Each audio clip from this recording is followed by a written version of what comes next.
Good day.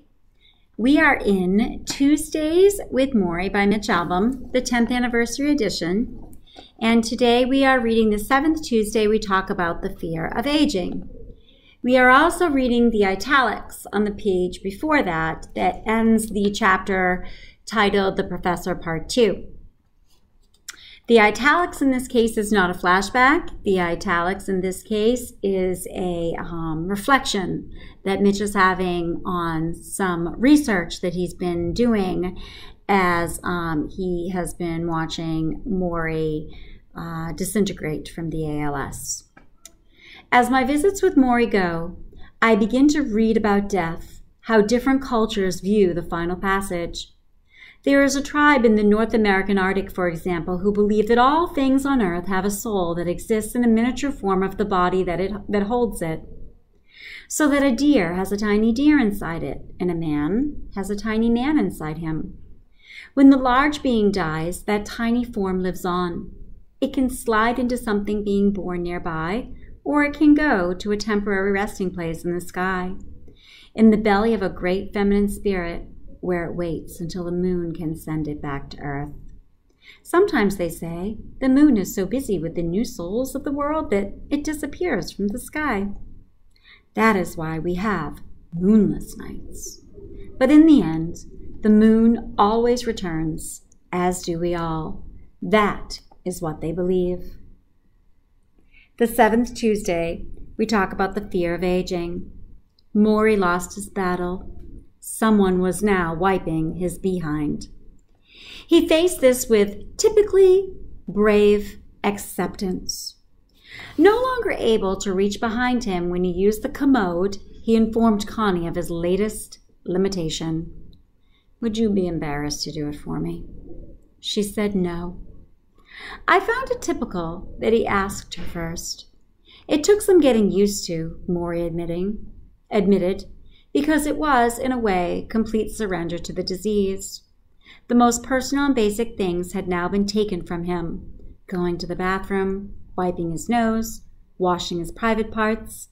With the exception of breathing and swallowing his food, he was dependent on others for nearly everything. I asked Morrie how he managed to stay positive through it. "Mitch, it's funny," he said. "I'm an independent person, so my inclination was to fight all this, being helped from the car, having someone else dress me. I felt a little ashamed, because our culture tells us we should be ashamed if we can't wipe our own behind. But then I figured, forget what the culture says.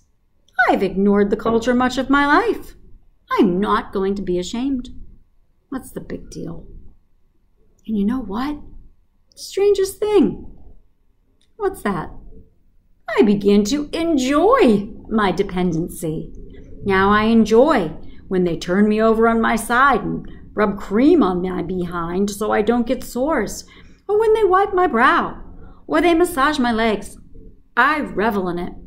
I close my eyes and I soak it up. And it seems very familiar to me. It's like going back to being a child again. Someone to bathe you, someone to lift you, someone to wipe you. We all know how to be a child. It's inside all of us. For me, it's just remembering how to enjoy it. The truth is, when our mothers held us, rocked us, stroked our heads, none of us ever got enough of that. We all yearn in some way to return to those days when we were completely taken care of. Unconditional love, unconditional attention. Most of us didn't get enough. I know I didn't. I looked at Morrie, and I suddenly knew why he so enjoyed my leaning over and adjusting his microphone, or fussing with the pillows, or wiping his eyes. Human touch. At 78, he was giving as an adult and taking as a child. Later that day, we talked about aging, or maybe I should say, the fear of aging. Another of the issues on my What's Bugging My Generation list. On my ride from the Boston airport, I had counted the billboards that featured young and beautiful people. There was a handsome young man in a cowboy hat, smoking a cigarette. Two beautiful young women smiling over a shampoo bottle. A sultry-looking teenager with her jeans unsnapped, and a sexy woman in a black velvet dress next to a man in a tuxedo, and two of them snuggling a glass of scotch. Not once did I see anyone who would pass for over 35. I told Morrie I was already feeling over the hill, much as I tried desperately to stay on top of it. I worked out constantly.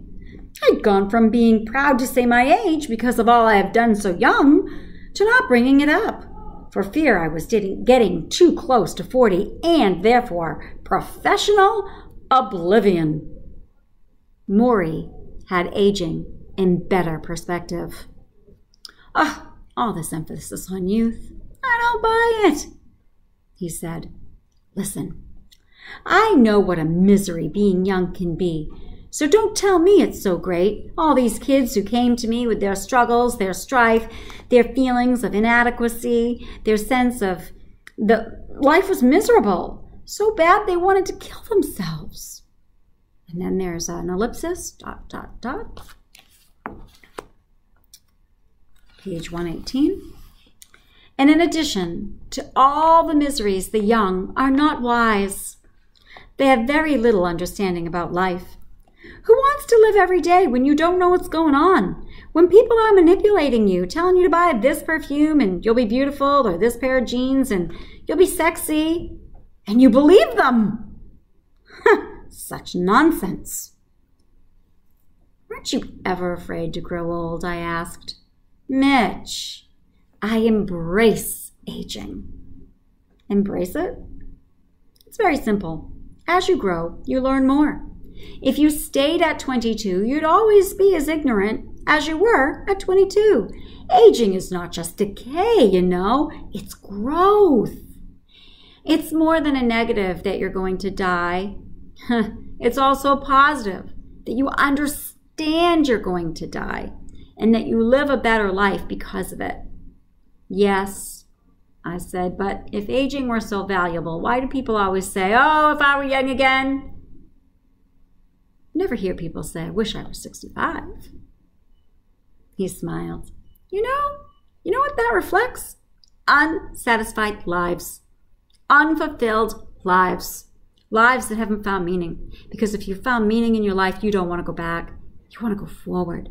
You want to see more, do more. Oh, you can't wait until 65. Listen, you should know something. All younger people should know something. If you're always battling against getting older, you're always going to be unhappy because it will happen anyhow. And Mitch, he lowered his voice. The fact is, you are going to die eventually. I nodded. It won't matter what you tell yourself. I know, but hopefully, he said, not for a long, long time. He closed his eyes and with a peaceful look, then asked me to adjust the pillows behind his head. His body needed constant adjustment to stay comfortable. It was propped in the chair with the white pillows and yellow foam and blue towels. At a quick glance, it seemed as if Morrie were being packed for shipping. Thank you, he whispered as I moved the pillows. No problem, I said. Mitch, what are you thinking? I paused before answering. Okay, I said. I'm wondering how you don't envy younger, healthy people. Oh, I guess I do. He closed his eyes. I envy them being able to go to the health club or go for a swim. Or dance. Oh, mostly for dancing. But envy comes to me. I feel it, and then I let it go.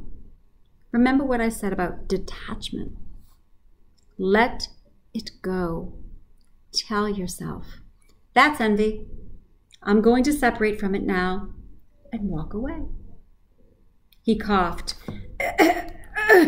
A long, scratchy cough.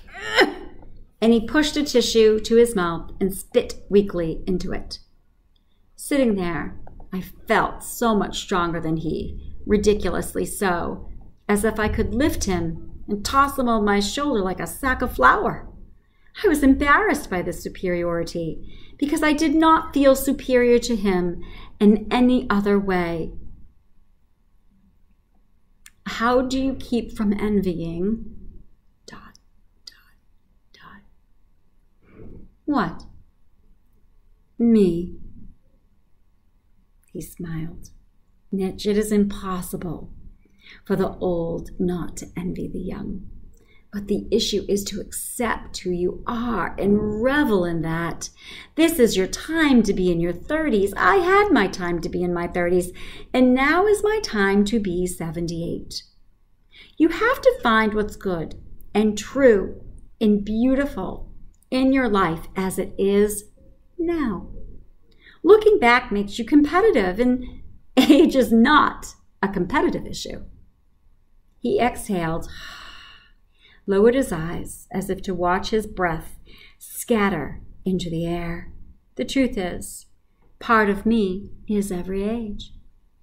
I'm a 3-year-old, I'm a 5-year-old, and I'm a 37-year-old. I'm a 50-year-old. I've been through all of them, and I know what it's like. I delight in being a child when it's appropriate to be a child. I delight in being a wise old man when it's appropriate to be a wise old man. Think of all I can be. I am every age up to my own. Do you understand? I nodded. How can I be envious of where you are when I've been there myself? So stop the video here and make a book, a brain, or a heart connection, and come back and I'll share with you a connection I've made. So I think the biggest connection that I make is I make a brain connection here, and I think about the idea of Mitch. I embrace aging, the word embrace meaning hug. And so there's this warmth and this love for aging versus this dislike for aging. And that's the connection that I make intellectually to the book at this time. I look forward to hearing about your book, Brain or Heart Connections, and I look forward to seeing you back here so I can read to you again. The 8th Tuesday, we talk about money. Before I go, I do want to read the one quote that comes before that. Fate succumbs many a species. One alone jeopardizes itself. W.H. Auden, Morrie's favorite poet. And hopefully next time the lights won't go out. See you soon. Bye-bye.